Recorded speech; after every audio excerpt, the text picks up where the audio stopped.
it's so easy to get caught up in the word, isn't it? Just the word, awakening. But when we sit back and think to ourselves, what is it that we are awake to at this stage in our journey? And then when I'm in the corporate world, what am I no longer awake to? This process of using let's just call it the material world for a second, as a arena in which we grow by focusing on staying awake to whatever the spiritual principle is. So we might take one principle, and the principle might be, I'm awake to the fact that I'm a temporary manifestation of the one substance, right? So I'm awake to that in my spiritual. I talk to someone like you and I'm like, I'm so awake to that, right? I'm here, I get that, I feel it, you feel it, we can talk about it. And then when I go into a corporate environment and I have a role to play, it's all too easy to be Mark Edwards and forget that I'm a temporary manifestation, right? So the corporate world gives me that gym, that opportunity to strengthen my awakenness through those systems. Imagine leaders that could stay awake to some of the most important spiritual concepts, and how would that help other people stay awake to it?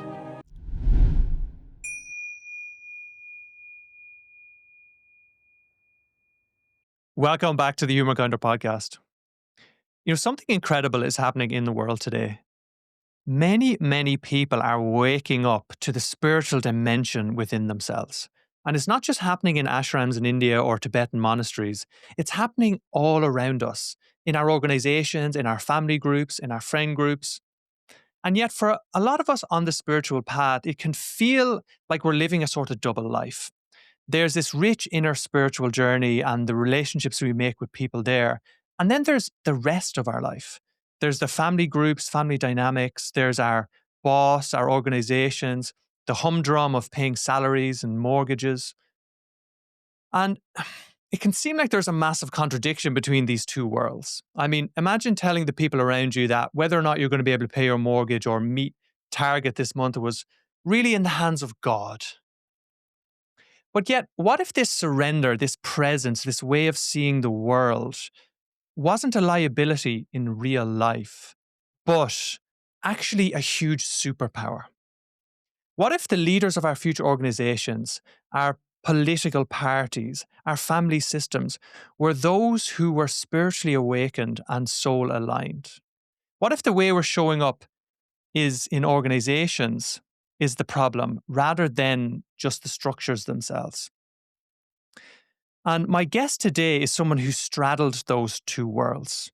He spent decades in high-level consulting, working with some of the biggest organizations in Australia and globally to help them really drive results, improve targets, and meet sales revenue. And also carefully walking a deep spiritual path on the inside all the time. Mark Edwards, welcome to the show, and thank you for being here. It's my absolute pleasure. And what a gorgeous way of describing, just at a high level, what I've done and what I'm doing. It's a really nice way of putting it. It's very simple. It's very pure, which I really like. One of the things as I'm listening to your introduction, which is incredibly powerful, the word that really comes up for me there is awake. What am I awake to? Right? This awakening. And it's so easy to get caught up in the word, isn't it? Just the word, awakening. But when we sit back and think to ourselves, what is it that we are awake to at this stage in our journey? And then when I'm in the corporate world, what am I no longer awake to? Because I'm not focused on what I'm awake to. And so really what you're talking about here, as I was listening to you, is this process of using let's just call it the material world for a second, as a arena in which we grow by focusing on staying awake to whatever the spiritual principle is. So we might take one principle that I was thinking about as you were talking, and the principle might be, I'm awake to the fact that I'm a temporary manifestation of the one substance, right? So I'm awake to that in my spiritual. I talk to someone like you and I'm like, I'm so awake to that, right? I'm here, I get that, I feel it, you feel it, we can talk about it, we can talk about its meaning in different contexts. And then when I go into a corporate environment and I have a role to play, it's all too easy to be Mark Edwards and forget that I'm a temporary manifestation, right? So the corporate world gives me that gym, that opportunity to strengthen my awakenness through those systems. And the point you made that really got me excited, imagine leaders that could stay awake to some of the most important spiritual concepts, and how would that help other people stay awake to it? Right? So I'm listening to it, I'm like, yeah, this is so important. Yeah, I think that for many of us on that path, that's the dream, right? And it can seem like a sort of a fantasy, like it could never be possible. And yet, for us, as we continue to awaken slowly, right, we can see just how big of a difference that's made in our lives. And I would love for you to take us back into, your corporate career and the different decades, and you spending your life sort of straggling those two worlds, and coming through this journey of seeing like a lot of contradictions in it, and starting to know yourself at the human level, at the spiritual, the soul level, at the higher level, even the God level. And how have you navigated that paradox of existing at many levels? What has that journey been like for you? I thought about this a fair bit as I look back at where I've been at each stage in my career. And I can break it down, and I think this will be quite familiar to people. I can break it down into three very distinct phases. And I call these phases pre-belief, belief, and post-belief. So pre-belief, I didn't have a spiritual belief, an idea. It's just that, there's something there, but I don't know what it is. And what was driving me at that time was very much my personality vehicle, which is obviously constructed of what's missing, what I'm trying to find and put into myself, the gaps I have within myself. And whether I'm conscious of that bit or not, and for a lot of it I wasn't, it's really other people's perception of me and my perception of myself that I was trying to navigate through. Now that's useful in so much that I gained a lot of skill and a lot of capability by trying to be awesome, right? By trying to always succeed, by trying to get the pat on the head, by trying to get the recognition. I developed a lot of skill set in that process. And what naturally tends to happen, and what happened for me, is it wasn't just about my professional world. It was about my interpersonal relationship with my partner. It was about my interpersonal relationship with my friends, and the pain that my clumsiness would cause for myself and for others. And then that striving to be a better man, but out of a sense of I'm not good enough. So I would call that the first phase, right? The second phase I will call the belief phase, where we seek, we go to ashrams, we read books, we might listen to Ram Dass, obsessively for months on end. We're looking for a framework, something to believe in that has meaning and significance to us, and that helps us to make some progress. And so you've got that belief phase of your life. And then you've got the post-belief phase, where you're no longer looking for external models, external frameworks, language, systems, etc. And then you can then the true awakening. That's a little bit unfair to say the true awakening, because these are just stages of unfolding, and there's no right or wrong, there's no better or worse. But it's a useful, for me, it's a useful framework, because I will ask myself, from the moving into the post belief, I don't know if I'm fully in post belief yet, but I know I'm transitioning into post belief. My question then becomes, when I engage with an organization, how can I best show up to support the people who are in pre belief? How can I best show up to support the people that are in belief? And how can I best show up to partner with those who are in post belief?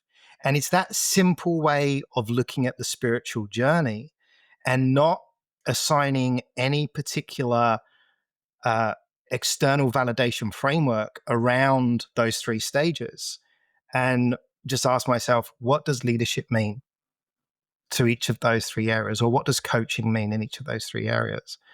What does facilitating an outcome mean in those 3 areas?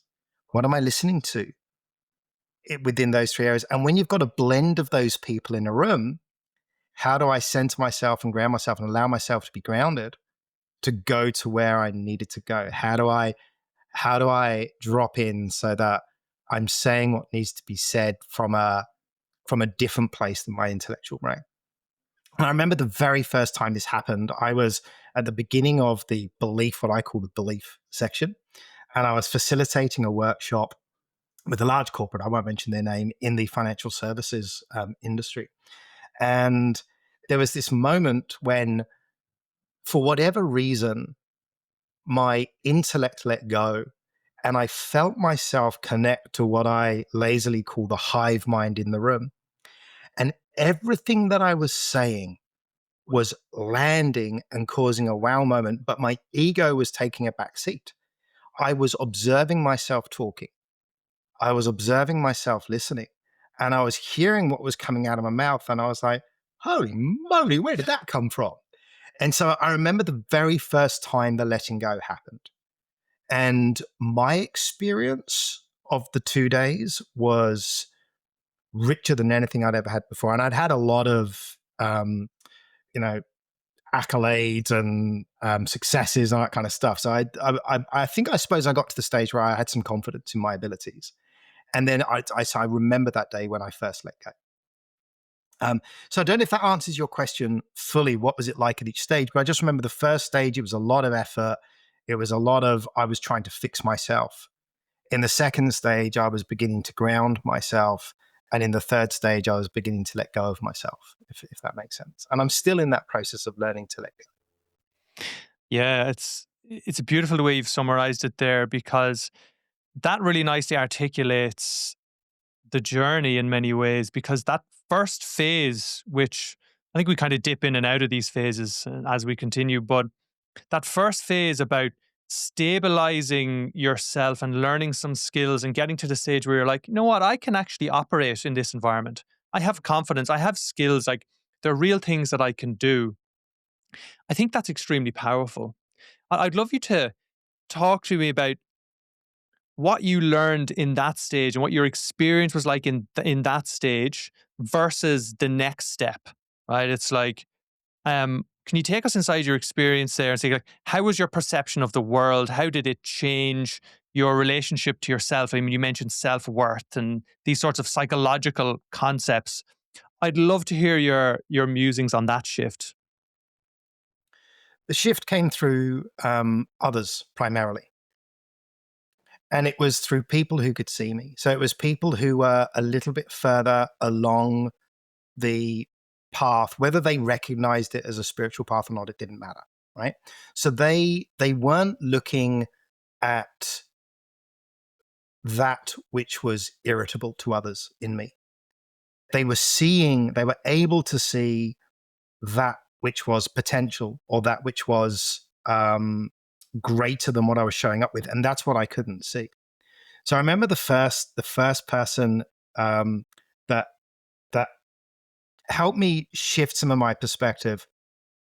This person became my mentor in facilitation, and this individual. I've not asked it. I didn't know I was going to talk about him, so I've not asked permission to give his name, so I won't give his name. But this individual, I believe I've got the story correctly, was the US's very first African American prison warder, right? So warden, head of the prison, right? So you can imagine back in those days in the 60s or whatever, the quality of his character to be accepted into a position like that, and the quality of his resilience to be able to deal with everything that he was going to deal with, and the quality of his compassion for people who might behave in that way with him. And when I was assigned to him to be developed in a couple of leadership and sales training type programs, and he just looked at me, and I was there to learn the structure of the program in order to tailor the program for different corporate environments. And as I went through his training, he said, "Mark, why aren't you a facilitator?" And this is somebody who's recognized as, world leading, world class, has been doing it for decades, right? Top of his game, he's developed thousands of facilitators over the years. And he just, so that was the first person.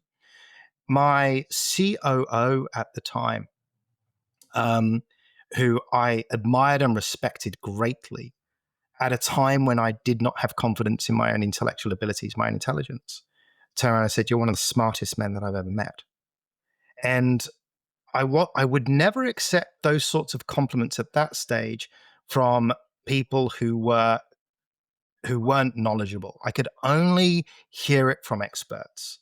I could only hear it from senior people, right? So that message got through. And I remember sitting there after that message and I was like, well, she must be wrong, but she's like really smart and a CPA and a business leader. So how can she be wrong? And that really got me to that started the dissolving process, if you like. And then a global general manager of, at the time it no longer exists, but very, very large organization, said exactly the same thing to me about a year and a half later. She said, "You're one of the smartest men I've ever met."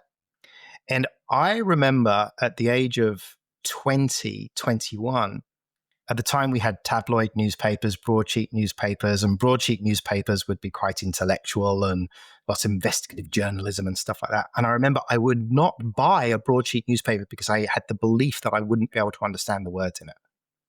I would only ever buy tabloid newspapers because I thought that's for another class of human and that's not me. So at that stage in my life, I can summarize it by saying I had a deep-seated belief that there were two classes of human beings. There was the highly successful, altogether rounded human beings, and you might call those ones or A's or whatever. And then there was me. And I would be so, I would feel so inferior when I was ever around somebody who I classified as an A1 human being. I would feel worthless and useless around those people. And in that phase, in being exposed to large corporates, I got to meet CEOs, CFOs, etc. And I realized over time, slowly, they were no different to me. And that was effectively, they're the main ingredients of that first phase. Hello there. We'll get back to the conversation in just a sec. But first, I want to share about something that's very close to my heart right now. I've been working with the Soul Alignment Method and Miles Trainer, who's been a guest on this podcast for the last number of years. And through that work, I've really learned how to uncover my own purpose, the elements of my own unique purpose blueprint, and now to help others do the same. And as part of Soul Alignment Method, the vision is a world where everyone knows who they are, why they are here, and can live it in this lifetime. This allows us to really make decisions that are in our highest alignment around career, around relationships, around lifestyle, location, and around our physical health and all the other areas of our life. I would like to offer to listeners of this podcast a completely free or donation-based initial session for 90 minutes where we go deep and draw out from within the unique elements of your soul's purpose, your purpose blueprint. If this is something that's interesting to you, you can visit my website at www.humankinder.com.au and contact me there, or go to the link tree in the description, which has all the links on my WhatsApp. And I would absolutely love to work with you on this if it feels in alignment. Thank you. And now back to the show. When you start to seek and change, or whether it's personal development, trying to make your life better, it often comes from pain. It comes from, I'm not good enough, so I have to change. But what you articulate so beautifully in your story is that when that pain is met with love from someone else, that is actually the catalyst for transformation. Because those people said, hey, Mark, I love you. Even though for you internally, you couldn't access that love yet, or at least not consistently. And I think one of the bigger shifts in what I'm hearing you say is that there comes a point where you stop doing things because you hate yourself and you start doing things because you love yourself. And so I'd love you to talk about the role that, self-love, love, the opening the heart has made, particularly for someone like yourself who is so intellectual and is involved in a world that is highly intellectual. Um, yeah, I'd love you to hear your reflections on the importance of that. I remember the moment incredibly clearly when I fell in love with myself. I remember the exact time, where I was, what was happening, and what had led up to that. It still follows the same pattern of someone who loved me deeply, taking care of me, and creating an opportunity for me. Um, this story is a bit different to the other story. I had met somebody who became a dear friend at a workshop, at a self development workshop. And we ended up collaborating not long after I moved to the Sunshine Coast. And we ended up spending, she moved in with me and helped me take care of the kids, that kind of stuff. Pure friendship, nothing else. But up until this point, I hadn't had any psychedelic substances in my life. And she was growing some mushrooms, and I was cool with that. But I was like, "Oh, I've never tried that." And she said, "Well, is that something you want to do? Are you interested in trying it?" I said, "Well, I'm a bit scared of it because I don't want to change my personality and all that sort of stuff." She said, "Oh, no, that's cool, but if you want to, let me know." And I came back to her and I said, "Look, I wouldn't mind." And she said, "Well, look, this is what we're going to do. You're going to take a small amount, and I'm not going to take any. I'm just going to sit on the couch opposite you and I'm just going to support you. And you're going to watch 3 love movies. You're going to watch 3 romance movies, love movies, right?" I was like, okay, not my genre, right? Not my choice at all. But she was so in touch. And, the context at the time, it was Love Actually, um, an 80s type romance, can't remember, an adventure type romance, can't remember. And I can't remember the third movie, but all 3 movies were about love. And she had some sweet mango for me and a little bit of sweet papaya, and she just sat there and hummed to herself a little bit while I watched these movies, right? And then at some stage, I need to go to the toilet. I need to go for a wee. So I go to the toilet, and I turn to wash my hands, and I see myself in the mirror, and I just said to myself, "Oh my God, Mark, you're beautiful. You've got such a beautiful heart." And in that moment, I could see exactly who I was, past all the pain, past all the conditioning, past the voices that had installed or taken space in my head. And I just saw my heart for what it was. And I fell in love with myself in that moment. And I've been in love with myself ever since. It didn't go away. Um, and look, whatever your view on plant medicines are, or the social norms and laws around it worked for me. That little bit of plant medicine just opened me up beautifully, allowed me to see past the noise to what was real, and I fell in love with myself so deeply. Now, that was just the beginning of the journey of self-acceptance and self-love. But this guide knew exactly what she was doing and exactly what I needed and how to set it up. So she immersed me in love. She just immersed me in love until I could see who I was. Yeah, thank you for sharing that. And, speaking vulnerably and openly about these deeply personal experiences, which, we view these very personally, right? And I think one of the things that hits me about your story is that you've come to be able to vulnerably share because you have that love for the self. And you can see that there's a difference between how you saw yourself in that mirror, plus then all of the different layers that were also part of you, but maybe conditioned parts of you and that become. And so that journey then into self-love, I imagined, opened up vistas of understanding yourself that have continued to evolve. And so where did it take you there? How do you now see yourself as a result of stepping more into your spirituality? So I like the analogy of the garden, because you're absolutely right. Once you start seeing who you truly are, and I would define my core essence, once I've stripped away my name and my upbringing and my personality and my gender and my race and all of these things, What's left is a very pure concept that I am simply a gentle, loving friend. Right. So you get to see it all. You're right. You get full awareness of all of it. It doesn't go away. It's still there. Your garden's still there, right? But you get to see what the underlying permanent substance is of who you are. Now, in knowing that, that part of you becomes the gardener. And then you tend your garden, right? And so you look for the I don't even want to use the concept of noxious weeds or beautiful flowers or anything like that, but you simply start gardening. You just become this constant gardener. And when you get lost in the world, because it's very easy to get lost in the world, you talk about, having a foot in both. You just come back to your garden, and you're not necessarily coming back to your garden to always do the gardening, to always do the work. Sometimes you're coming back to the garden to smell the roses. Sometimes you're coming back to the garden to taste the fruit. Sometimes you're coming back to the garden to lovingly nourish the soil, right?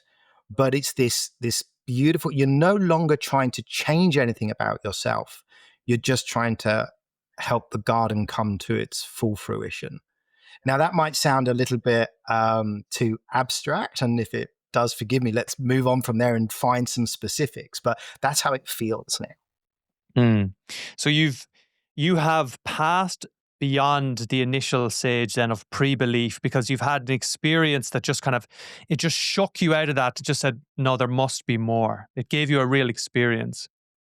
So it gives you an experience that then switches your that's it.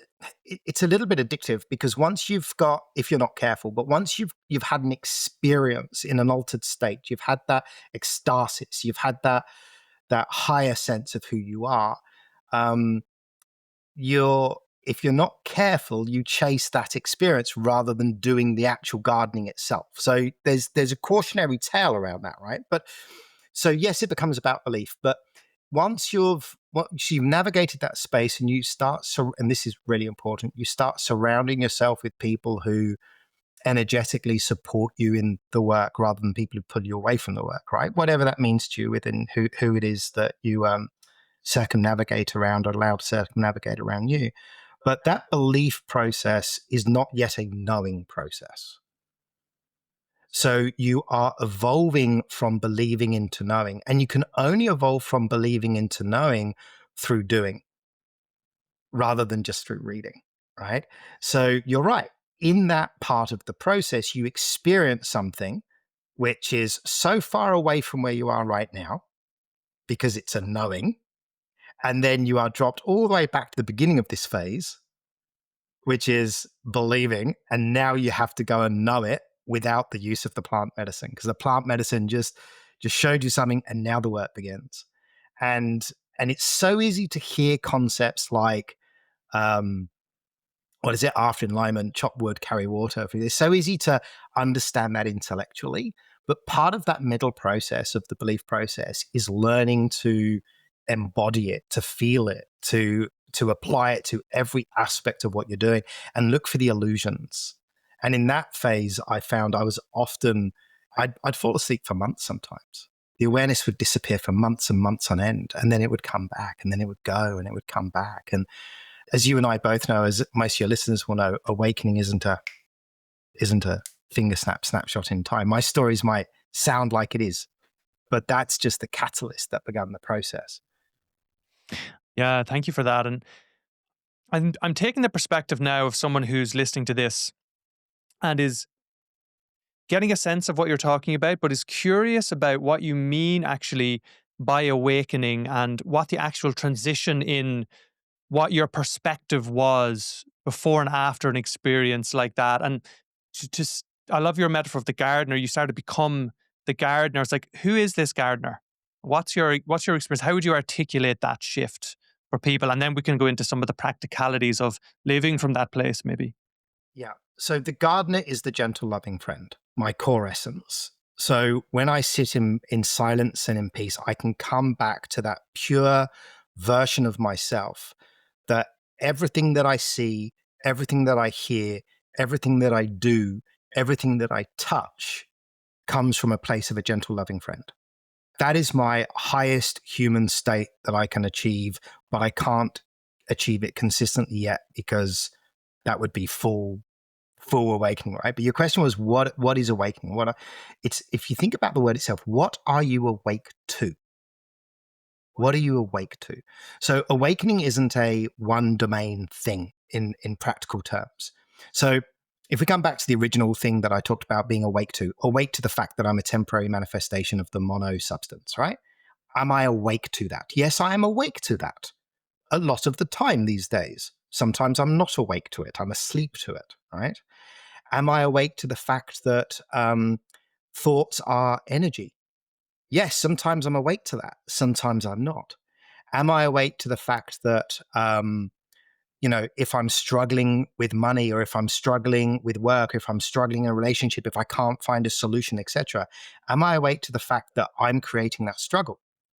That there's so awakening is actually being awake to something that's a truth. And there are, under the term spirituality or consciousness or whatever, there is a lot that we have to learn to become conscious of or awake to. It's not a word. And this is what I mean by belief. When it's belief, it's a word. When it's post-belief, it's no longer a word. It is a way of showing up and a way of searching. And it's, your question is really interesting because it's so easy to fall into the trap of words or dreadlocks or bangles or tattoos or, the right clothes and all of that sort of stuff as a way. And I think what's happening there, because it was what it was for me, it's an attempt to try to stay awake. But you're outsourcing that attempt to your clothes, or you're outsourcing that attempt to your language, or you're outsourcing that attempt to the people you hang around with or whatever. And it takes a little while to learn that it's not helpful to outsource it, that you have to deeply insource it. And that's the gardening process, that's sitting in the garden, sitting in meditation, sitting alone, stilling your mind as best as you can, practicing your breathing, entering into the void and just being. It's really hard. It's like, the Sufis have this concept, I believe. I don't know too much about Sufism, apart from the very most basics that most people know, but this idea that, you can't taste unless you've tasted. You can't see unless you've seen. So it's really hard to describe what I'm talking about in just words. And I would not have been able to hear anybody who would have said, well, there's a phase beyond belief, right? Which is the phase I feel myself entering into. So I'm not too sure I can do a good job of explaining it clearly to people other than saying it's different. It feels different. Yeah, it's from what I hear you saying is that there's a recognition of and a growing into a larger and larger awareness of the nature of reality, different hidden relationships that you were previously not aware of, you now are aware of. So if you liken it to just learning anything, right? At the minute you're an absolute beginner, let's say facilitation, and you go into the room and you go, wow, there's an amazing conversation happening here. Look, all these people having this amazing conversation. You do not know yet that there's someone at the top of the room who is conducting that really skillfully. You can't see. And so the expansion of your consciousness is actually an expansion of your ability to see. And what you mentioned implicit is that if you imagine the metaphor of radio station or different channels on a TV, it's that reality exists and we exist at different channels. So at the bottom channel, it's like, hi, I'm Mark Edwards. I was born here. I'm Cian McEnroe. I'm having this conversation with you. When you go, we're awake to that. We're awake to that. Then there's another awakening to the next level. You grow up and you go, oh, Mark is a facilitator and he's also a corporate leader and he's also a partner to someone. There's all these social roles, And then maybe you go up a level further than that and you go, oh yeah, well, Mark's a bit neurotic and Mark also, he's on this and he's on that. And it's like, there's a psychological world, right? And then you go up from that again, you go, wait a minute, Mark at the essence is awareness, because I am my essence. You have an awakening that beyond all the thoughts, the emotions, the feelings, the roles is a field of awareness that never changes. And so that channel up, you go, wait a minute. I am actually more that awareness. And then you go, wait a minute. Next channel up is like the same awareness that's in me is also in Mark. So in many ways, that awareness is non-localized and non-personalized. And then you're like, Okay, wow. And so then you go, well, is there a channel above that where all of those different points of awarenesses are connected in one sort of super awareness or super soul or consciousness or God? And then you go, well, are there more channels? And so you start to awaken to more and more of the channels. And I don't know how many channels there are and what, because we're in this limited human form. But does that describe well for you the awakening process? Yeah, yeah. And let me tell you the important thing about that analogy is that the highest level that you can operate at influences and changes all the levels beneath it. Right? So, and that's important to understand because you learn to understand what the work actually is. Right? So I'll give you a very practical example. So I'm highly neurodivergent, according to my psychology report, right? So I've got ASD1, what used to be called high functioning Asperger's, and I've got combined ADHD, right? Before that awareness, I'm operating down here as that I'm rubbish at doing certain things, right? That's my awareness. I can't do spreadsheets, right? I can't do this. I can't do that. People think I'm aloof. I say inappropriate things, and I've got all this stuff going on, and I'm trying to fix it all. And that's a lot of work. I'm trying to be good at spreadsheets. I mean, that's an impossibility. Numbers swim in front of me, right? So I'm working on all of this, and I'm finding it really difficult. And then at some stage later, just to use your simple analogy, I tune into the channel that I'm aware that I'm neurodivergent. Now, that awareness helps me completely rewrite the script of the layer beneath it. It's not that I'm rubbish at all of that. It's not that I'm broken, that I'm dysfunctional, that I'm useless, that I'm not as good as other people. So there's that. That's a really important concept to understand, that the more awareness you have, the easier the work at the levels beneath it, if we're going to use a linear viewpoint here, or a hierarchical viewpoint. So I'm not sure it's all that helpful, but it's helpful from this analogy's perspective. Then when you're working at this level, it also simultaneously works on all the other levels for you. So it's the exponential change is very obvious as you tune into the other channels. The other thing I'd like to mention that came up for me as you're explaining it is fixed religious structures tell you that it stops here, that there's no levels above it, right? And that's actually quite a low level. So, if you take I don't want to upset anybody, and I'm certainly not in a frame of mind where I want to challenge anybody's belief set, right? But if you are told that there is a level here and that's it, you can't go any further, then you are conditioned not to explore further. And it's almost a form of learned helplessness in terms of, I'm no longer curious about what's above because I've been told there's nothing above. And if you surround yourself with people who also have that very entrenched belief, then you've got all of the peer pressure in not exploring above and above and above. So I love your analogy of the TV channels that you're choosing to tune yourself into, but practically speaking, there's the exponential output and impact of searching for those levels because it makes life easier on all the other levels. And then there's also be very, very careful of locking yourself into a belief system that says, here's the ceiling. Hello there. Just a quick one from me. If you're enjoying this conversation, the biggest thing that you can do to support the show is to hit the follow button if you're on Spotify or on Apple Podcasts, and please do rate 5 stars. And if you're on YouTube, hit the subscribe button and give us a like.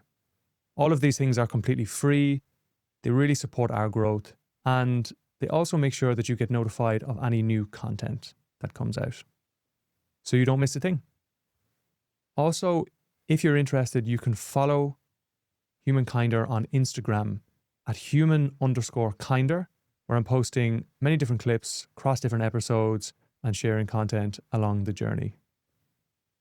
Thank you very much. I really appreciate your listening. And now back to the show.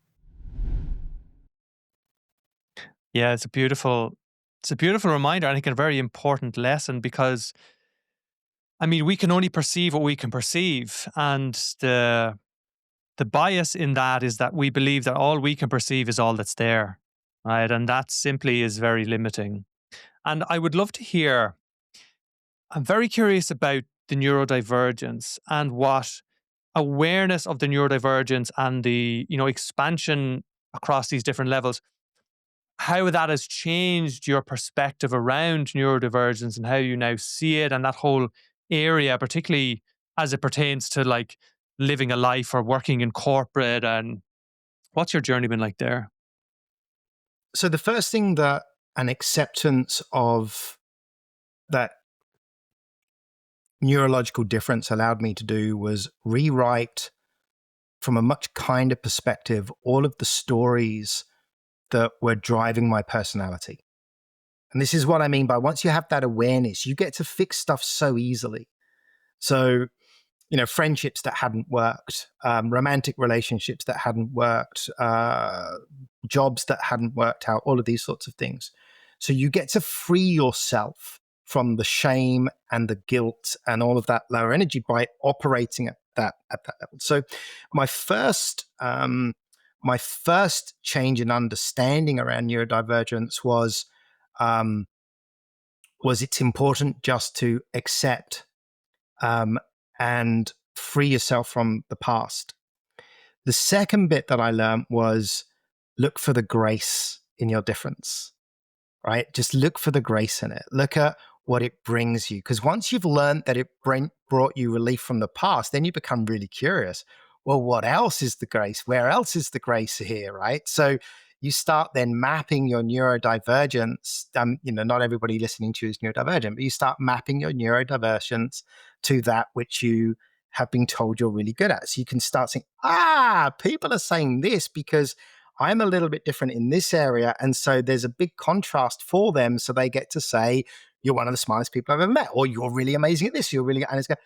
That's why they saw the difference, because of my unique differences. And it enables them then to say, I'm going to place you here because I can see what you are, and you're going to have much more of an impact if I place you over here.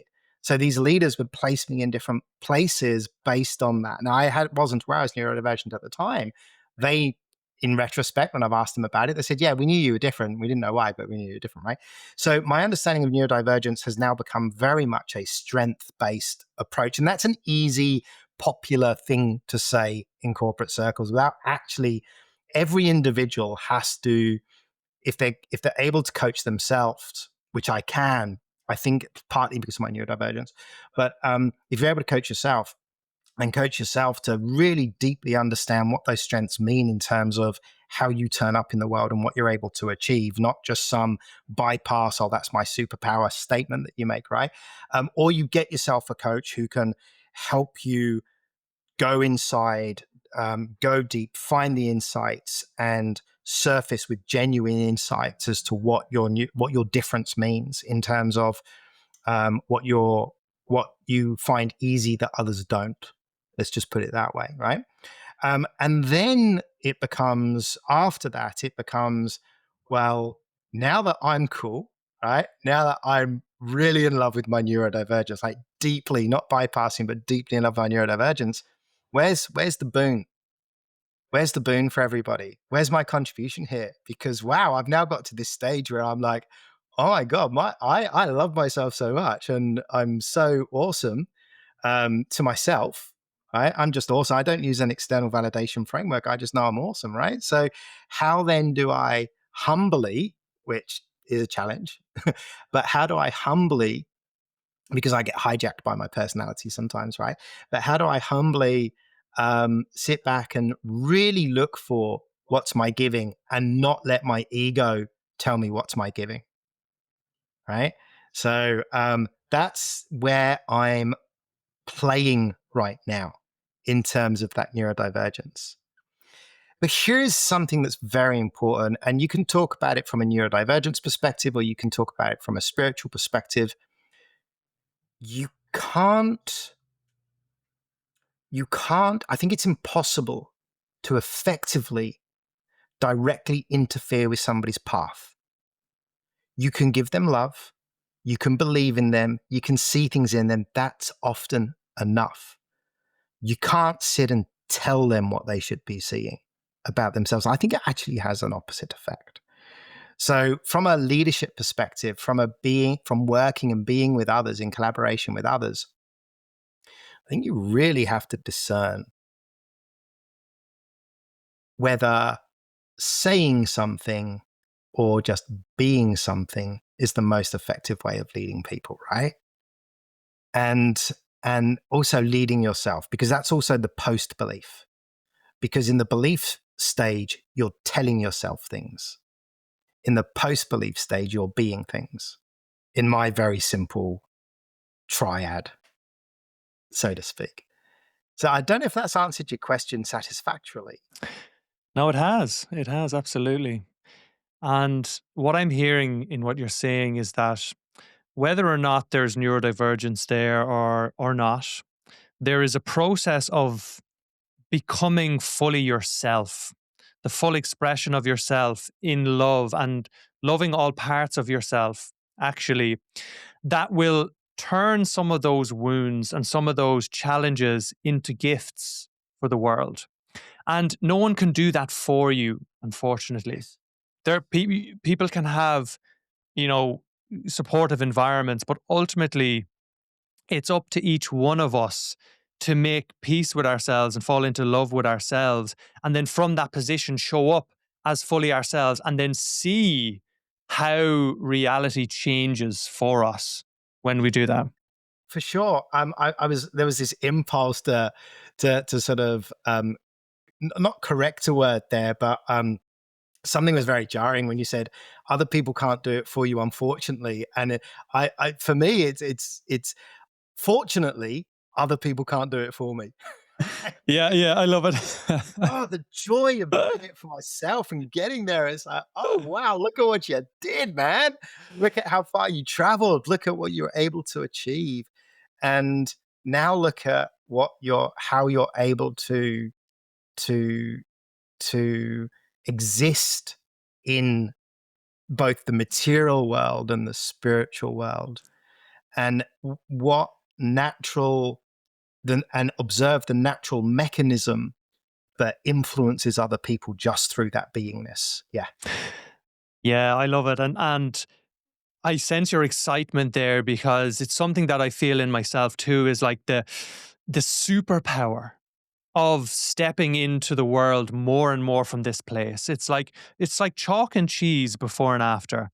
You know, it seems like from the outside it's like, oh, meditation and discipline and doing the work and doing the garden and looking at your traumas and all this stuff. It's like, God, that's very hard work. I wouldn't want to do that. And yet there is this intensification of life to such a point where you start to really fall in love, not just with yourself, but with life and with everyday mundane things. And you start to notice that you do actually develop certain superpowers. And so I'd love for you to riff on the effect that stepping into your corporate life, stepping into maybe your relationships, the effect of that, this expanding awareness has had on your external roles and how you Yeah. show up. And Nice. Um, so let's start with, what is it you get from everything you described? It's joy. You get joy, right? You start experiencing joy. You experience joy in the shape of a teacup, or you experience joy in just breeze hitting you. You talk about being awake to these things, but also you develop an interest in the detail of the world, right? And that keeps you awake. Being interested keeps you awake. Okay. So I come into let's say I come into a room with a group of leaders, and it's part of a broad change program. We're at the early stages of taking people on this journey. These leaders are working at the enterprise level, so enterprise level organizations. They are senior leaders.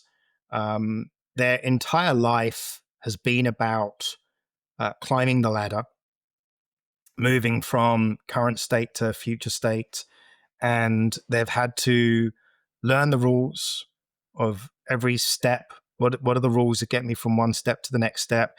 And that's their life. That's their obsession. Right. They hopefully and generally are good people with good hearts. Yes, absolutely. In my broader experience, I've not met many true dark triad personalities. I don't know how much of a myth that is, but it's just not in my experience or in my awareness.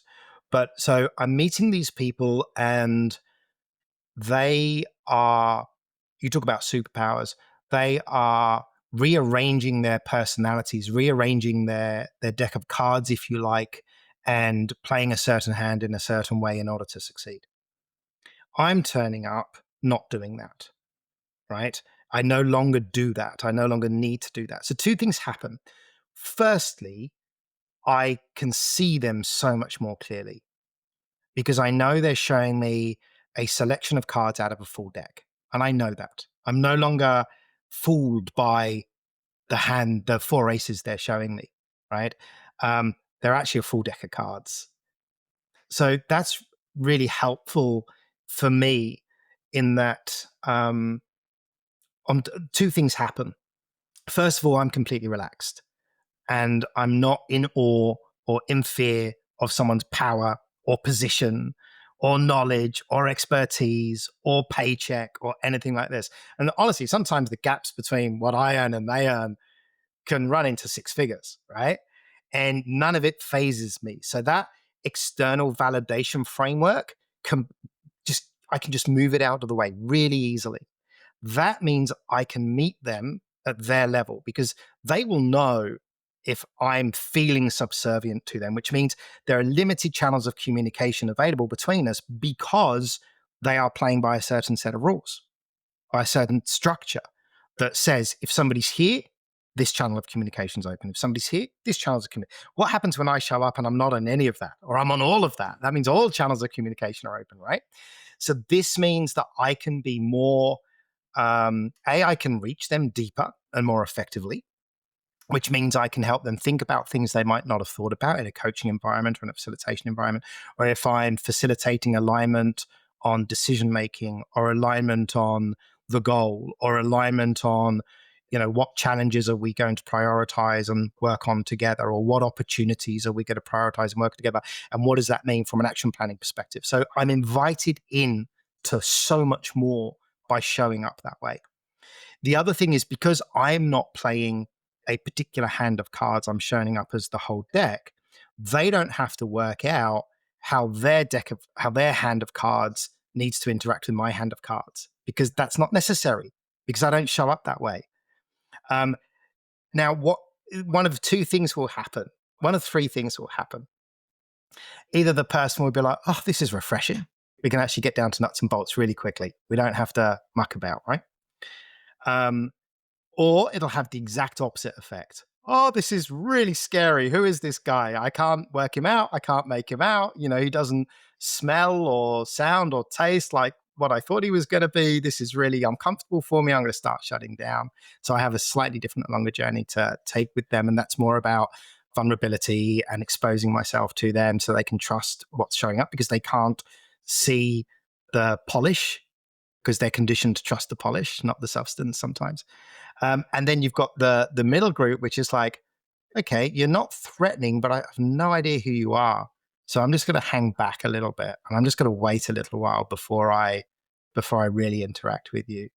So that's how it shows up when I walk into a room. And look, I called out, I'm walking into a boardroom, for example, but that could be exactly the same as walking into a group of frontline leaders that I'm doing some capability development with, or even a frontline leader in their team, and some capability work I'm doing. So it's my ability to turn up neutral that is my superpower more than anything else. And because I'm not diverting my brain to how am I being perceived, what do I have to say next, what part of my methodology is most necessary to bring out next, et cetera, I'm available for them. So I can hear and see them. So I can see what's going on. So I can hear what's going on. And so if I'm not in my prefrontal cortex, listening to all my voices, I'm far more neutral. That's also my superpower, because I can turn up without all of that noise. And that's so necessary for great facilitation.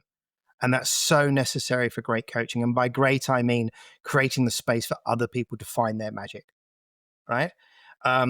So that's really how it plays out for me when I engage. Yeah, thank you. And so what I'm hearing you say is that you go in and you focus on your quality of being. You focus on your presence, The full me. the full you, first as primary, and then you allow whatever knowledge, skills, problem solving needs to emerge from that state of presence. Yeah. Perfect. But I have to still, and I'm still at the stage of transitioning, don't forget, from belief into being. So I still have my rituals before I walk into the room. So one of them is breath. So we had a meditation before we started this interview, and part of that was focusing on breath because I need to regulate my physical system and I need to bring my physical system down to a place of equilibrium. So I'll use breathe in, hold, breathe out, hold, breathe in, hold, etc. So I'll just do that for a few rounds. It just brings my central nervous system down. I'm telling my brain there's no threat here. My body's telling my brain there's no threat here. I've got a chill body, right? The next one is I have to remind my ego who I'm serving. So I am here in the service of the room. And I also have to remind myself who defines the value. They define the value, not me. So I'm looking for the value in the room. So I am here to serve you. And the way I serve you is to listen to what is valuable to you at this moment in time for us to explore or unpack. And then once I've started that, be awake to that might then shift direction over here. And then it might double back up to here. And then it might go over here. And then my job is to bring those together into a coherent structure so that can turn into decision making, or that can turn into problem definition or root cause analysis or whatever. So, and I know all of that stuff. I know how to do all that stuff because that's my process. That's the skills I've been taught. So you're right. If I just come in, be of service, here to help bring the value that's necessary to the top, and then my processes can come in and do something with it. Whereas in the past, I would come in with process. Now, that's fine, but you know that people are coming on the journey because they were told to come on the journey. It's a very, very different experience, isn't it? Yeah, I love the way you've articulated staying awake to all different levels of yourself as you go into the room and not denying any part of yourself. I think that's critical. Not saying, oh, well, I don't need to really regulate my body now, or, I don't need to really think about and honor what my ego would love to get from this situation. Because as soon as you go asleep to that, that's when it comes in and starts to take control. And you also mentioned something so important, which is doing the work to earn the skills, the capabilities, the prep work. Like this podcast, I put in hours of work to shape questions, to shape themes, to do these things. But then as I come in, I try my utmost to let that go. But it's in the prep work that the letting go is possible. And so I think that is a really interesting bridge of how a spiritual view on life, or a spiritual perception, or a spiritual way of living can come into the corporate world more. Because one of the big fears is, well, if we all just let go and surrender and come in, it's like, how are we ever going to get anything done? And I'd love to hear your thoughts on um, how we can more and more start to bring conscious leadership, spirituality, this way of being into our organizations whilst still honoring the growth targets, the metrics, the KPIs. Do those things coexist for you, or does something have to radically shift? And No, they do. So basically, I value and honor that I'm working inside a human system. So be that an organization or an industry or a market or a leadership team or a business unit, whatever. I, first of all, have to honor the human system. And that while that human system will, because it's a human system, because of where humanity is right now in its overall journey, that human system will cause a lot of good, create a lot of good, and it will also cause a fair bit of suffering, right? It's a mistake just to look at the suffering that that system creates, because you are blinding yourself to the bigger picture. So first of all, you have to honor the system.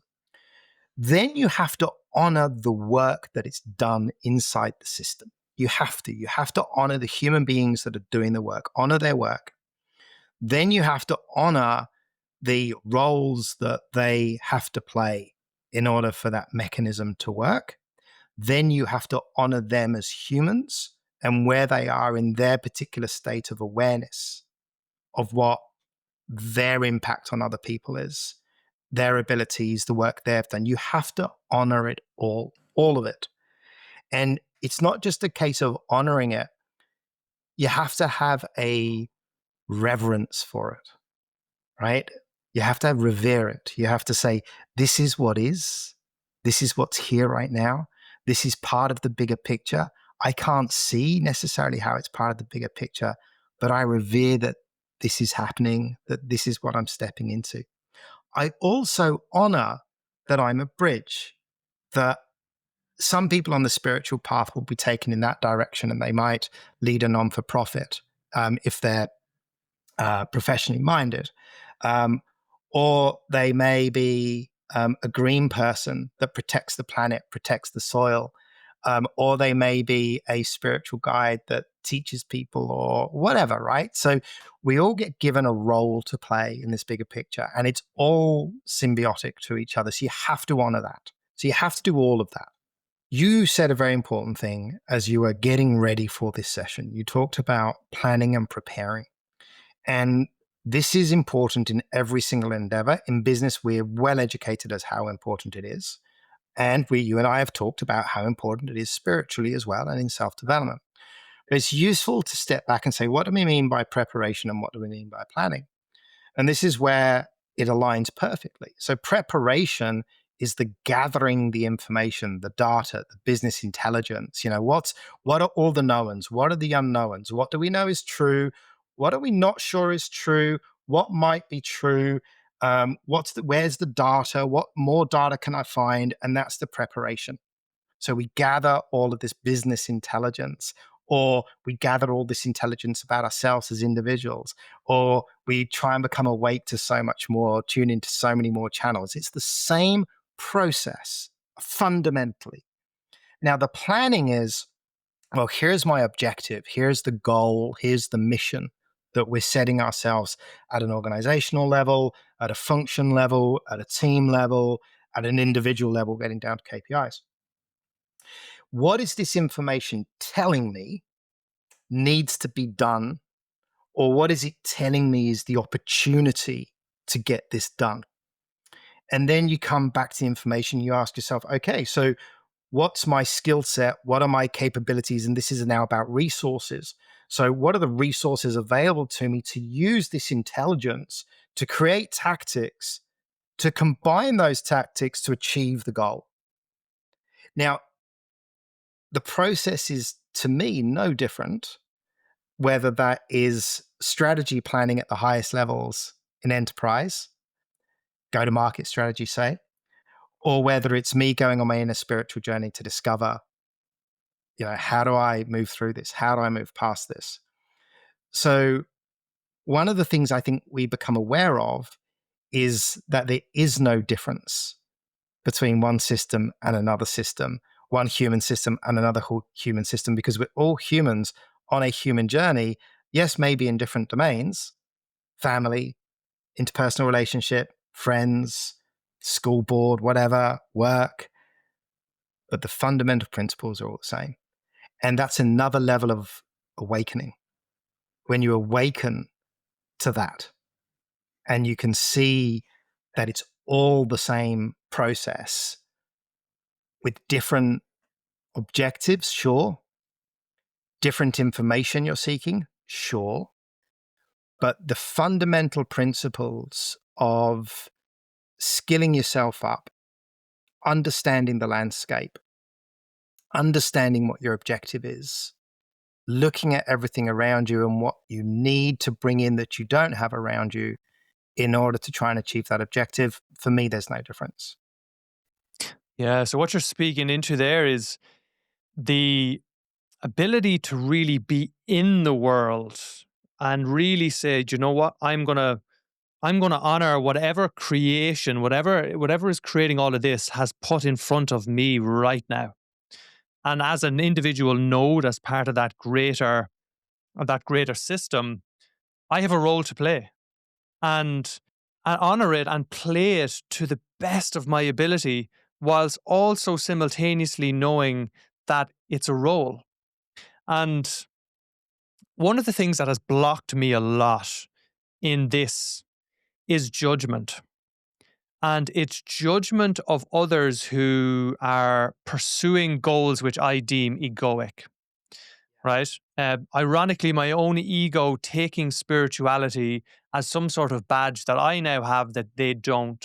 And I see this a lot in myself. And I know it's common where people will really judge whether it's CEOs or corporations, like how can they do this? How can they destroy the planet? How can they go after growth? How can they do that? And from one level, that seems extremely valid, right? And yet, from another level, you beautifully opened this conversation by saying that the thing that helped you to grow and shift was love. And so, how can we be in the world with all of its mess and all of its drama and all of its hurt and injustices, and keep our heart open, and play our roles whilst also reducing suffering? It was the people who loved me, as you accurately pointed out right at the beginning, who didn't judge me, who just loved me, that helped my heart to open to myself and to others. So there's the secret ingredient, right? It's talked about in every scripture. Brother Jesus talks about it. Course of Miracles talks about it.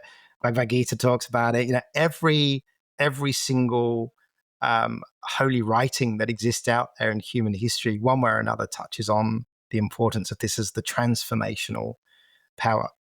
So if you can accept that and understand that, that's one thing. And then it's your most important question is, how do you stay open-hearted to individuals? For me, and I can only talk about what works for me, but I suspect it's healthy to take this attitude anyway. You don't look at the individual, you look at humanity as a whole. And that each individual is just an expression of that graphic equalizer that is humanity. Now, some of them have a setting that means they are more prone to certain behaviors, certain decisions, etc. But they are only a setting in a individual human of humanity as a whole. Those settings exist because that's who we are. Full stop. Right? So if I'm judging an individual harshly, I'm judging humanity harshly, which means I'm judging myself harshly. The flip side of that is I have had different settings on my graphic equalizer. Now, for those people who aren't old enough to know what a graphic equalizer is, in hi-fi systems of old, we would be able to adjust like 10, 12 different levers to create a particular sound. There was no automatic presets you have on phones and stuff like that now. So, but my settings had been quite different in the past, right? So if I'm judging somebody else for being on a particular setting at a particular point in time, well, that's me going against what I was given when there were people out there who didn't judge me for my setting at the time. They just saw that, I was capable of a different set of settings. So I come back to myself. You're right. I come back to my journey. So I have to come back to gratitude and humbleness, right? I didn't get here by myself. Humanity helped me get here. And if I'm judging an individual, I'm also breaking that sacred contract, I suppose, with everyone who's helped me. And I'm refusing to do what they did for me. Now, obviously, the harsher or the more suffering an individual causes, the harder it is to free yourself from that judgment. I totally understand that. So another useful intellectual framework you can use is it's impossible to know whether something that is very harmful right now isn't going to lead to greater good in 2 generations, 7 generations, 1,000 generations. It's impossible to see that view. So one might choose to look at organized religion, specifically the Christian religion, and look historically at the Crusades and all the suffering that it's caused. And you might say, if I just look at it at that period in time, that's a bad thing. I judge that, right? I judge that. You Catholics or whatever, right? But what did the Christian religion enable humanity to do? Well, it broke the paradigm of worshipping elemental gods that we were subservient to in the forest, which limited our spiritual growth because we were in subservience to these. Now, there is power, absolutely, but that we were subservient. So our growth, our spiritual growth was very limited. So a system came in and smashed the old system. Now, that system isn't going to be perfect. That system is going to cause a lot of suffering. And a new system will come in and smash that system. And then another system will come in and smash that system. But if you just look at it through that tiny little window, Ram Dass talks about if you look through a small window, you see clouds in the sky and you only see clouds and you think everything's cloudy. But when you remove the window, hey, let's just tear down the entire wall. Let's have a look at the whole sky. You go, no, it's just a little cloud and blue sky. So that helps me too. So they're the two mechanisms I use. Well, it's three mechanisms, isn't it? Because one is honoring the system, right? That's the first mechanism. The second mechanism to bring it back into clarity is not judging an individual for where they are at any particular moment in time, because, that's the opposite of love. And the way to shift it is just through love, through loving that person. Unconditional love, by the way, which is, that's a journey in and of itself, growth journey in and of itself, because of all the triggers and the pain body that we carry. And so it's just information for us to do the work when somebody triggers us that way. And then the third one is you actually do not know what is good and bad. It's impossible for you to know what is good or bad because you're not present at all stages of the timeline simultaneously. So that's how I do it. That's how I've learned to do it. Yeah, beautifully articulated. And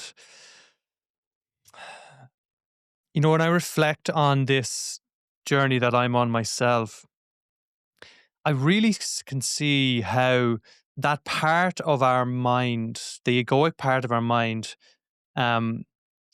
is very quick to say that this is wrong, this is bad. And unconsciously, we have given it the role of God. We have said to it, you must make sure that everything that I want happens and everything that I don't want doesn't happen. And this person has to treat me like this and this person has to treat me like that. And we've created all these conditions for our acceptance of reality. And then we wonder why our mind is keeping us up at night and going into overdrive. It's because it's unfair, actually, to give it this job. And yet, if we don't realize that there is something greater here of which we cannot see all of reality, then we're just prone to continue to suffer again and again and again and again. And it's all forcing us to wake up. And I wanted to pick up on something you said about what it is that pulls us down and pulls us away from that perspective. And you mentioned the pain body and having to do the work. Was there anything that you found particularly useful to help you to learn to love those parts of yourself that maybe initially you didn't want to love? At different points in time, it has been different aspects that I can contemplate. So I'll talk about the one that matters now.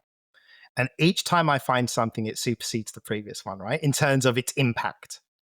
So I mentioned right at the beginning, right now, you can be awake to the fact that you are a temporary manifestation of the one substance, right? When I get overwhelmed, when I get stressed, I just meditate on that and everything falls away from me because it's temporary. And the ego is overridden by a higher truth, or a truth with a capital T. And that's all I have to do now. I just bring myself back to what is my current truth? What am I currently awake to? Now, I know that I will continue your analogy of different TV channels. I will continue to find other TV channels. And this is what I meant by that TV channel up here that you've accessed. It'll change all the other TV channels beneath it, right? And so for me, it's about what is the spiritual truth you've acquired? What is the awakened? What are you awake to right now? And how do you use that to soften? How do you use that to let go? How do you use that to love? Because if I'm a temporary manifestation and I can really engage with that, well, I can see that you are too. And I can see that that person who has done something that has disturbed me, they're also a temporary manifestation. And so whatever it is that you found at any given moment in time, it's important to come back to it. So you've got two choices here, and you should probably do both. One is the rhythm or rigor of a practice. Just a practice. What is your practice? What is it that you're going to do on a daily basis to remind yourself of the truth? So you might sit in silence with a cup of tea and just breathe, if that's your practice. Or you might go into a form of meditation you've learned. Or you might chant. Or you might look at a picture of somebody that in your mind represents a more effective way of being in the world. Well, whatever it is for you, it all works, right? Depending on the individual. So you've got the practice. And that's great because you are setting yourself up times in the day so that you can reset, because you're going to go into noise. And you want to go into noise from a neutral place. You don't want to go into noise from a noisy place, because that's very, very jarring, right? So there's that. But then it's the recognizing, and this is the harder part of the work when you're in the world, when you're in the material world, is recognizing when your noise has risen to a point that it's now disturbing you and you're not able to be who you have learned to be. And then you come into that tiny little momentarily ritual, which is a mantra or a thought. And you go, I remember. Okay, it's gone. The noise is gone. So that's how it's worked for me. And at each stage of my unfolding, because I don't think of it in terms of development, I think we are all already fully developed. It's just a case of the rosebud with the light and the love that shines on it will just slowly unfold. And it's also important to recognize that if you meet a rosebud, you're not to judge it for being a rosebud. It's already fully enlightened. It just hasn't unfolded yet, right? So why judge a rosebud for being a rosebud? You know, a rose wouldn't. A rose would look at a rosebud and go, yeah, there's going to be another rose at some stage. Whoop, whoop. But yeah, it comes down to your search for truth. And when you find a truth, applying the truth in the situations that are causing you those challenges.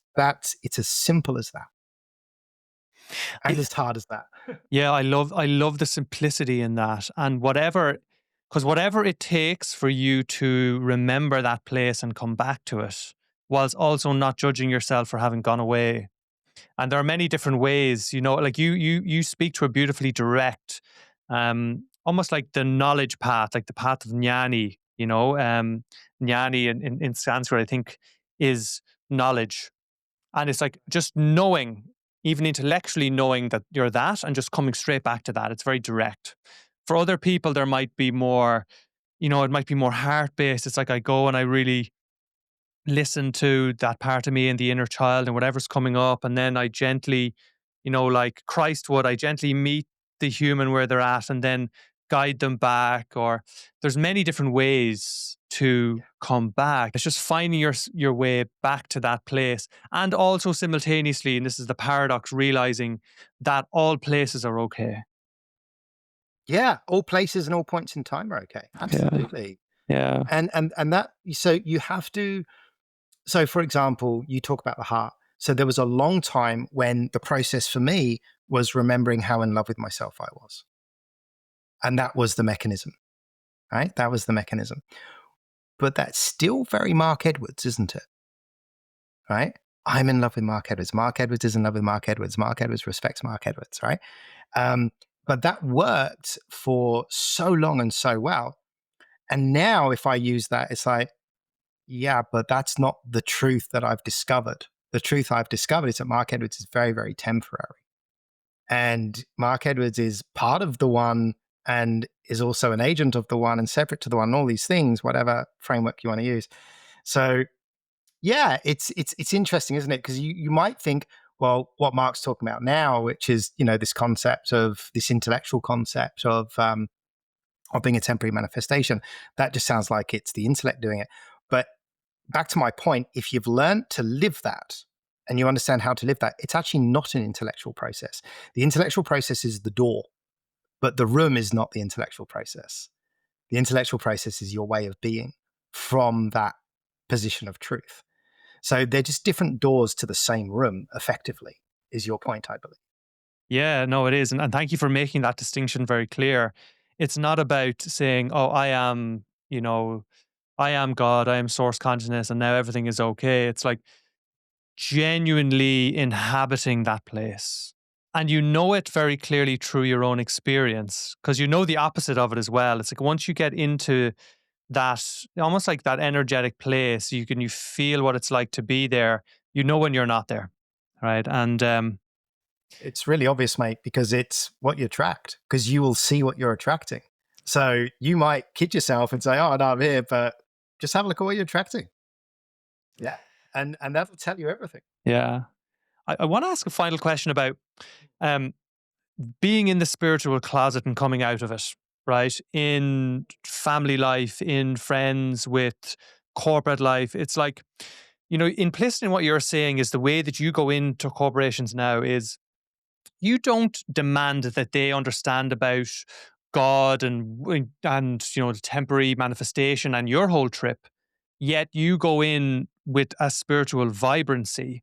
And so I'm curious to know, like, how much do you talk about these concepts with people? How much of that do you reveal in different contexts, and how have you navigated that on your journey? Wow. What a brilliant, brilliant question. There's a really simple answer, which is intuition, right? But that's not going to serve your listeners at all. We just say, it's just intuition, right? I could also say discernment. It's discernment. But again, is that useful? Maybe not. First and foremost,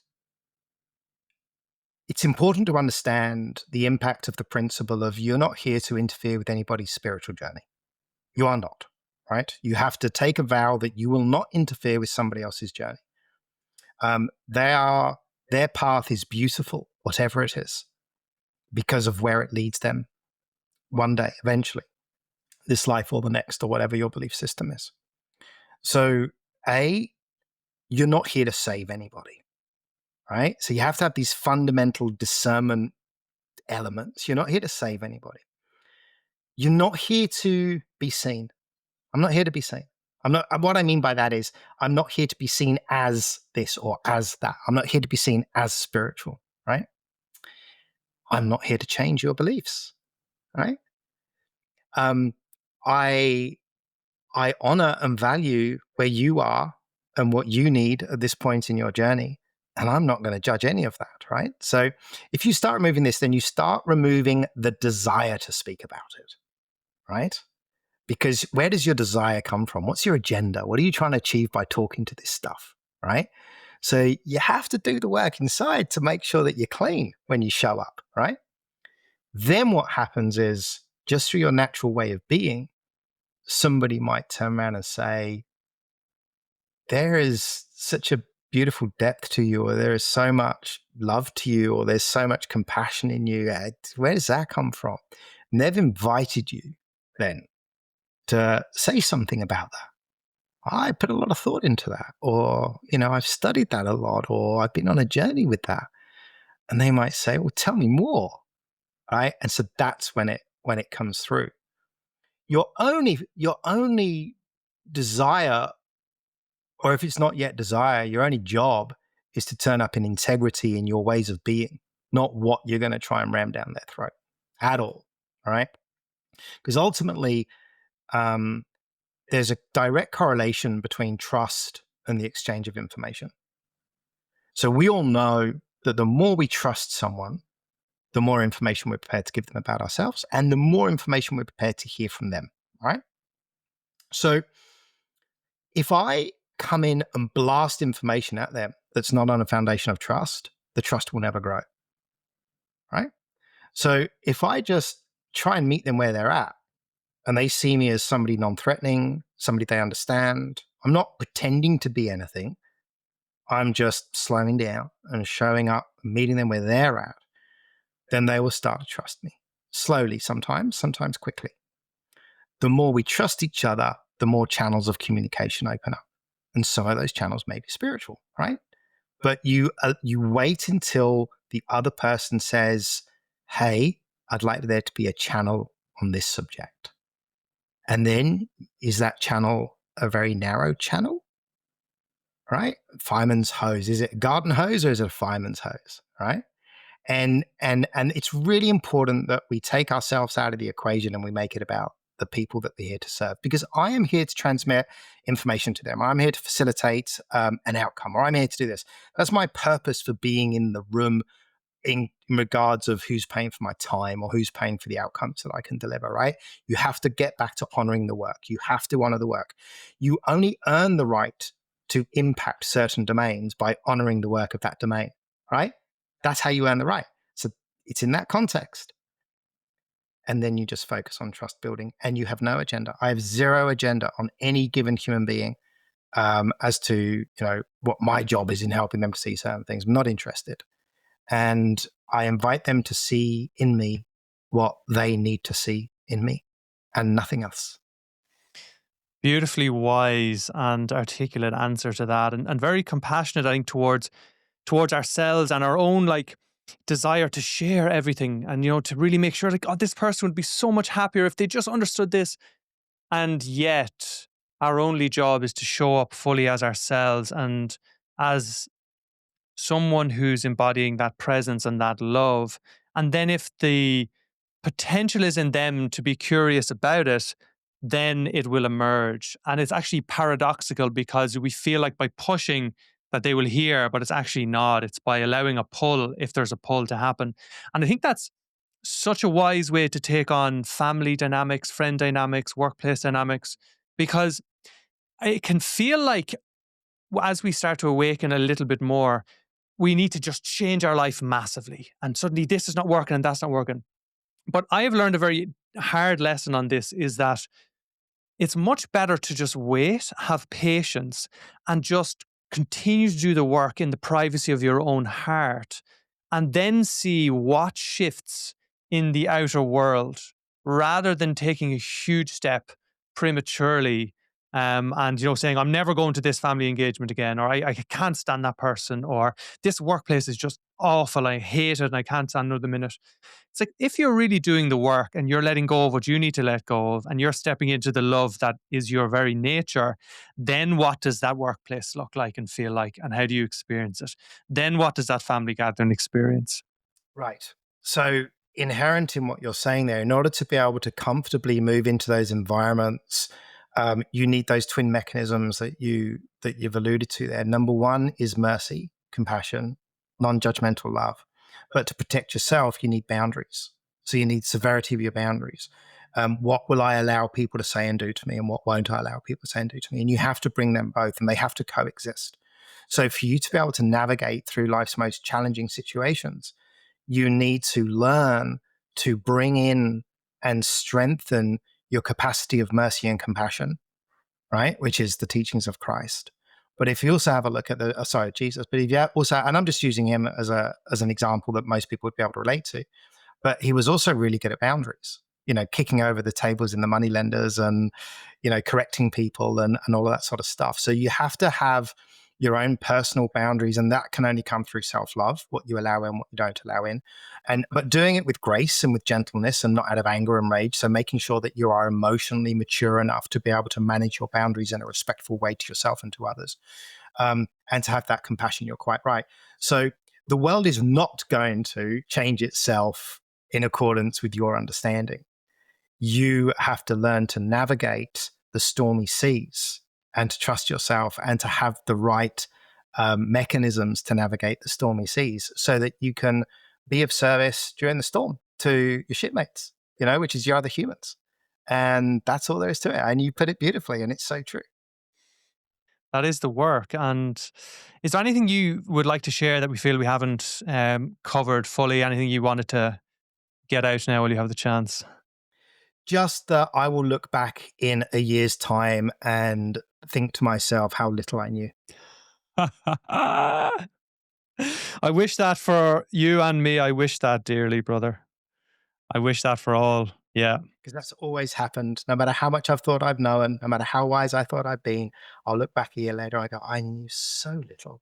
May it always be the case. Yeah, always. And to live that in the moment when someone's telling you that, you've got some wisdom there, or you can do this, isn't that great? It's just like, I know that in 6 months or a year's time, I look back, I go, oh, you were such a baby. You're always a baby. You'll always be a baby. I'm such a baby, because we're human beings, and that's where we are right now, collectively. We're babies. Yeah, well, thank you for being a gentle, kind friend to yourself and to me and to all our listeners. And is there anywhere that people can reach you if they want to connect or anything you're interested in sharing? Um, let me think about that.